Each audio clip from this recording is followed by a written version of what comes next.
Hey guys, this is Isaac, and this is a video explaining some of the things that go through my head, some of the decisions that I make, and some of the reasons that I make them when playing online games, especially first-person shooters, and in this case especially Bad Company. This was my first game of the night, so my aim is a little shaky at some bits, bump into doors a lot, but the general gist of all the decisions made are pretty good, and this first guy I really should not have gotten. Cleaned him up really dirty, but my general strategy in any sort of first-person shooter is that I never want to be in a gunfight. Like you see there, that guy never fired a shot. And that's exactly the kind of kill that I want to be getting. I want to put enemies in a situation where they're not able to fight me. Be that because they're sprinting, or because they're looking another way, or because I have the cover and they're in the open. Like here you see that enemy up there in the window has cover, so I let him spot me on that side, get up on the other side, take out his cover with my grenade launcher, try to take them out here, just got a hit marker, and then I just go in with the actual M16 itself. Speaking of which, the M16 Assault is a great class for attackers, if you're planning on playing a little conservatively like I do here. And now here, this decision actually takes a little bit of explaining. You see that I come over here and just watch my left flank. There's a lot of spawn points on the left that I'm worried about, not so much the spawn points in the middle. These points are closer.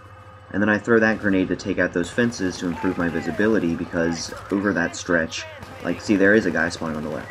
Over that stretch, I don't care if they see me, because I have the cover right there. I have that little cement partisan I can hide behind, and they'd be out in the open. You could call this a tactical mistake, taking on snipers at this sort of range with that sort of cover. But honestly, at this point, I'm trying to help my team move up. You can see that one guy spawned on squad close to me, and he's crossing across. And when I see that he made it across without dying, I take another route across. It's always a good indicator to use your teammates' lives as a judge. That was really dirty shooting. And now I don't even have a full clip left. It's wonderful.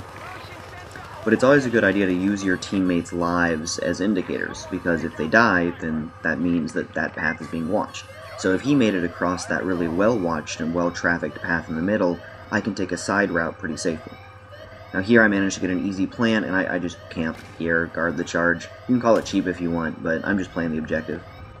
And you'll see that most of the kills that I've gotten so far haven't shot at me at all. I think the sniper took some pistol rounds at me, and that may have been it actually. The guys up in the building saw me, they never hit me though.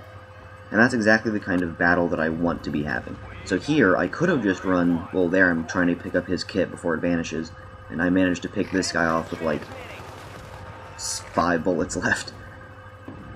I could have run just straight across the middle there and gone after the next objective, but instead I flank, and I pick up a few easy kills because of it. Flanking is really undervalued in games. People have this concept that enemies obviously don't stand still, so you want to just rush and get to them as soon as possible. But it's totally possible to rush around the back, get there in almost the same amount of time, and pick up people like that guy that have no idea what's going on. And here, getting in the tank was probably a tactical blunder. I got in it more so that one of their guys didn't. I'm not very good with tanks, as you'll see. Put a lot of shots towards this marker and don't get any hits. I do pick off one guy, but then I get out to clean out the last guy who's up in that building up there whenever I see his rocket trails, and promptly get tanked. So it's not like some sort of insane streak, but I think it really showcases how it's possible to play and be on the front line of the actions and play the objectives without ever directly engaging an enemy in a gunfight. And if you do that, you can stay alive for much longer than if you're constantly going toe-to-toe with guys. And that ends the clip. Thanks for watching. See you next time.